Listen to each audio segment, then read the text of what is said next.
कुछ समय पहले की बात है, नेटफ्लिक्स पर सर्फिंग करते हुए एक डॉक्यूमेंट्री पर नजर पड़ी। नाम था द इंद्राणी मुखर्जी स्टोरी बरी ट्रुथ। इंद्राणी मुखर्जी, जिनके ऊपर शीना बोरा हत्याकांड का सबसे बड़ा आरोप लगाया गया था।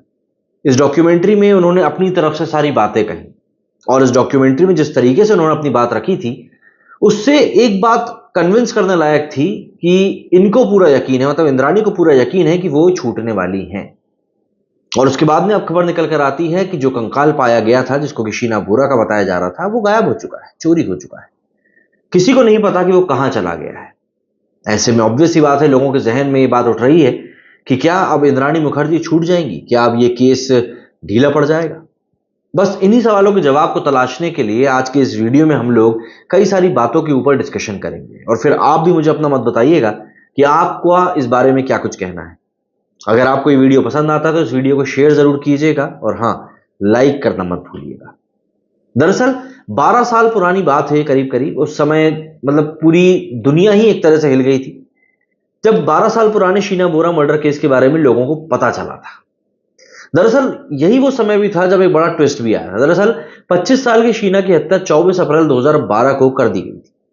मुंबई से करीब 70 किलोमीटर दूर पेड़ के जंगलों में पुलिस को उसका कंकाल मिला था। केस की जांच कर रही सीबीआई ने गुरुवार 13 जून को मुंबई की स्पेशल कोर्ट में बताया कि जेजे हॉस्पिटल में रखा शीना का कंकाल अब गायब हो चुका है। ऑब्वियस सी बात है, कंकाल कहीं खुद तो चल के गया नहीं होगा, तो उसके साथ किसी ना किसी ने छेड़खानी तो करी है। शीना का कंकाल दरअसल दो हिस्सों में था। जो हड्डियां गायब हैं, पुलिस ने उनका डीएनए टेस्ट नहीं कराया था। इस केस में शीना की मां इंद्राणी मुखर्जी आरोपी है। इंद्राणी फिलहाल जमानत पर बाहर है। क्या हड्डियां गायब होने से इस केस पर असर पड़ेगा? क्या सीबीआई का पक्ष अब कमजोर होगा? और इतना अहम सबूत गायब होने से क्या इंद्राणी मुखर्जी रिहा हो सकती हैं? इन्हीं सब सवालों को कुछ इन्वेस्टिगेशन ऑफिसर्स के साथ अगर हम समझने की कोशिश करें तो शायद चीजें और भी बेहतर तरीके से सामने आ सकती हैं। दरअसल senior investigative journalist Sanjay Singh ने शीना बोरा मर्डर केस पर एक थी शीना बोरा नाम से किताब लिखी है। संजय बताते हैं कि सैंपल का गायब होना बहुत ही शॉकिंग है। इस केस में दो सैंपल कलेक्ट किए गए थे। पहला सैंपल 2012 में जमा किया गया था। इसे जांच के लिए पहले जेजे हॉस्पिटल और फिर नायर हॉस्पिटल भेजा गया था। दूसरा सैंपल केस में सीबीआई की एंट्री के बाद 2015 में खार पुलिस की मदद से कलेक्ट किया गया था। उसका फॉरेंसिक और डीएनए टेस्ट करवाया गया था। मेडिकल रिपोर्ट भी आ चुकी है। इसलिए एक सैंपल के गायब होने से आरोपी और इस केस पर बहुत ज्यादा असर नहीं पड़ेगा और इंद्राणी मुखर्जी बरी नहीं हो पाई। संजय ने आगे बताया कि इन सब चीजों से प्रोसिक्यूशन को सुनवाई के दौरान दिक्कत जरूर आएगी। बचाव पक्ष सैंपल गायब होने की दलील देकर केस को थोड़ा और खींच भी पाएगा। केस से जुड़े लूप होल के सवाल पर संजय सिंह बताते हैं कि सबसे बड़ी चूक पेड़ पुलिस ने 2012 में ही कर दी थी। गणेश घेने नाम के शख्स ने पुलिस को झाड़ियों में पड़े कंकाल के बारे में बताया था। इसके बाद पुलिस ने कंकाल का खुले में एक पेड़ के नीचे ही पोस्टमार्टम किया था। इसके बाद कंकाल का एक हिस्सा जेजे हॉस्पिटल में भेज दिया गया, जिसके बाद 2015 तक इस केस में एफआईआर तक दर्ज नहीं करी गई थी। संजय कहते हैं कि 3 साल तक पेड़ पुलिस स्टेशन से रिपोर्ट लेने कोई भी हॉस्पिटल नहीं गया। ये बात हॉस्पिटल की डॉक्टर जेवा खान ने अपने बयान में बताई। उन्होंने बताया कि पेड़ पुलिस स्टेशन ने जो सैंपल जांच के लिए जेजे हॉस्पिटल भेजे थे, उसकी रिपोर्ट हॉस्पिटल से फोन करके पुलिस स्टेशन को बताई गई थी। इसके बाद भी रिपोर्ट कलेक्ट करने के लिए कोई नहीं आया, और आखिरकार ये रिपोर्ट 25 अगस्त 2015 को खार पुलिस स्टेशन के इंस्पेक्टर कदम ने जाकर कलेक्ट करी थी। 2012 से चल रहे इस केस के इन्वेस्टिगेशन ऑफिसर दिनेश कदम है। इस पूरे केस के ऊपर दिनेश कदम ने बताया कि हमने शीना बोरा के कंकाल का एक हिस्सा 2015 में खार पुलिस की मदद से बरामद किया था। वो सही सलामत है। उसी से इंद्राणी, उनके बेटे मिखाइल और उनके माता पिता यानी कि शीना के नाना नानी का डीएनए मैच किया गया था। पता चला है कि पेड़ पुलिस ने जो हड्डियां बरामद की थी वो मिसिंग है। इसमें बाल और बॉडी पार्ट शामिल थे। लोअर कोर्ट और बॉम्बे हाई कोर्ट से 7 अर्जी खारिज होने के बाद सुप्रीम कोर्ट से इंद्राणी को बेल जमानत मिली थी।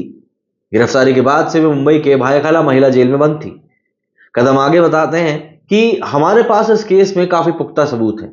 ये सबूत आरोपी को सजा दिलवाने के लिए काफी है। डीएनए रिपोर्ट्स में इसकी एक सबसे बड़ा एविडेंस भी निकलकर सामने आया है, इसलिए इस केस पर इसका कोई असर नहीं होने वाला।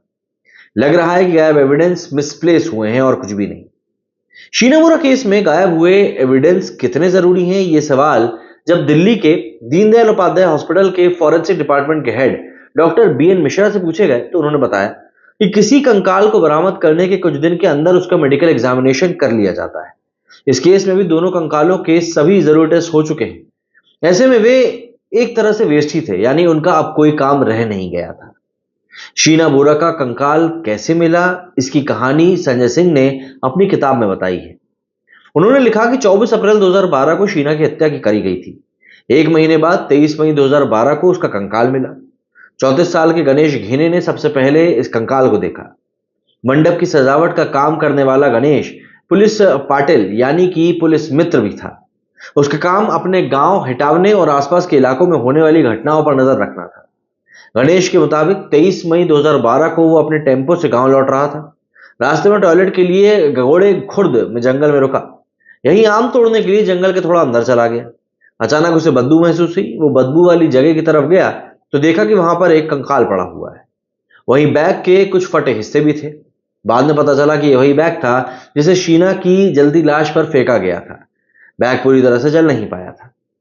गणेश ने पुलिस चौकी में फोन किया। वहां से पेड़ पुलिस स्टेशन को फोन किया गया। पेड़ पुलिस स्टेशन से एक इंस्पेक्टर, एक एसआई समेत 5 पुलिस वाले मौके पर पहुंचे।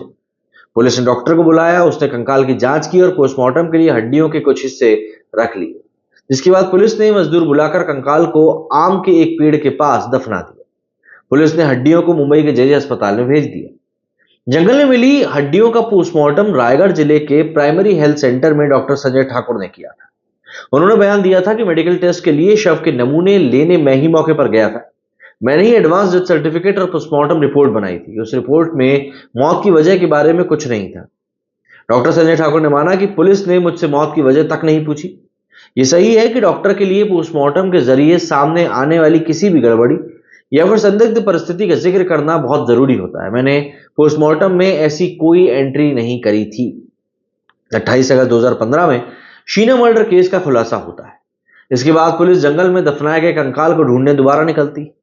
मुंबई पुलिस की एक टीम गणेश घेने के साथ उसी जगह पहुंच गई। टीम के साथ खुदाई करने वाले मजदूर और कुछ फॉरेंसिक एक्सपर्ट्स भी थे। कंकाल दफनाए गए 3 साल हो चुके थे, इसलिए उस लोकेशन का पता लगाना आसान नहीं था। कंकाल दफनाया गया तब मई का महीना था। उस वक्त गर्मी पड़ रही थी।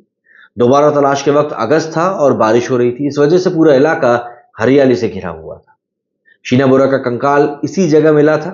इसके नमूनों की जांच से पता चला कि शीना की हत्या गला दबाकर करी गई थी। गणेश घेने को इतना याद था कि कंकाल को आम के एक पेड़ के पास दफनाया गया था, लेकिन उस इलाके में आम के कई पेड़ थे। 6 घंटे तक कई जगह पर खुदाई करने के बाद गणेश घेने ने वो जगह ढूंढ ली। पुलिस ने कंकाल निकलवाया और डीएनए टेस्ट के लिए ले गई। एम्स में हड्डियों की जांच की गई तो पता चला कि कंकाल शीना बोरा का है और उसकी बायोलॉजिकल मां इंद्राणी मुखर्जी है। एम्स मेडिकल बोर्ड ने कहा कि मौत करीब 3 साल पहले हुई थी। रिपोर्ट में दावा किया गया कि रायगढ़ के जंगल से बरामद कंकाल का नमूना डीएनए टेस्ट में इंद्राणी मुखर्जी और उनके बेटे मिखाइल बोरा से मेल खाता है। 2015 में मामला खुलने के बाद जांच के लिए 2 सैंपल नायर हॉस्पिटल भेजे गए थे। एक सैंपल वही था जिसे पेड़ पुलिस ने जेजे हॉस्पिटल को 2013 में भेजा था। दूसरा सैंपल खार पुलिस ने पेड़ से खुदाई के बाद बरामद किया था। दोनों सैंपल की जांच रिपोर्ट में अंतर था। 5 सितंबर 2015 को नायर हॉस्पिटल की ओर से खार पुलिस स्टेशन को इस बारे में लेटर भी भेजा गया। इसमें जो पॉइंट्स बताए गए थे वो कुछ ऐसे थे, जैसे कि 2015 और 2012 के भेजे गए कंकालों के अवशेष आपस में मैच नहीं करते। दोनों के दांतों के सैंपल भी आपस में मैच नहीं करते। दोनों सैंपल की हड्डियों के एक जैसा होने के बारे में नहीं कहा गया, क्योंकि इनमें इंसानी हड्डियों के डुप्लीकेशन के अलावा जानवरों की हड्डियां भी थी। इंद्राणी कोर्ट में दावा करती रही कि शीना बोरा जिंदा है। उसे कश्मीर और कोलकाता एयरपोर्ट में देखा भी गया है। वे कंकाल की डीएनए टेस्टिंग के तरीके पर भी सवाल उठाती हैं। इंद्राणी के कहने पर कोर्ट में एयरपोर्ट की सीसीटीवी फुटेज भी जमा करवाई गई। 6 साल जेल में रहने के बाद 2022 में उनको जमानत भी मिल गई। कंकाल गायब होने पर इंद्राणी मुखर्जी कहती हैं कि मैं नहीं मान सकती हूं कि इतने बड़े बड़े 2 बैग जिनमें अवशेष थे वे ऐसे ही गायब हो जाएंगे। अब तक ऐसा कोई सबूत नहीं मिला है जिससे पता लग सके कि शीना की मौत हो चुकी है। इंद्राणी मुखर्जी ने कहा कि सबूत गायब कर दिए जाएंगे तो इंसाफ कैसे मिलेगा। मैं हमेशा कह रही हूं कि अगर राहुल मुखर्जी मतलब पीटर मुखर्जी का बेटे के साथ आखिरी बार शीना बोरा को देखा गया था तो राहुल को कस्टोडियन इंटरोगेशन के लिए क्यों नहीं बुलाया गया। मुझे पहले से फंसाने की साजिश थी और इसी के लिए सही समय का और सही ऑफिसर का इंतजार किया जा रहा था। मेरे खिलाफ एक बड़ी साजिश हुई और कुछ भी नहीं। देखिए, एविडेंस का गायब होना वैसे भी अपने आप में एक बहुत बड़ी बात होती है, तो इस केस में इसका कुछ ना कुछ तो असर पड़ेगा ही पड़ेगा। लेकिन कितना व्यापक असर पड़ता है और इसका क्या इम्पैक्ट रहता है, ये एक जरूर देखने वाली बात होगी। बहरहाल, आप लोग मुझे बताइए, आप लोगों का इस बारे में क्या सोचना है। मेरे स्टूडियो फिलहाल उतना ही। जय हिंद, जय भारत।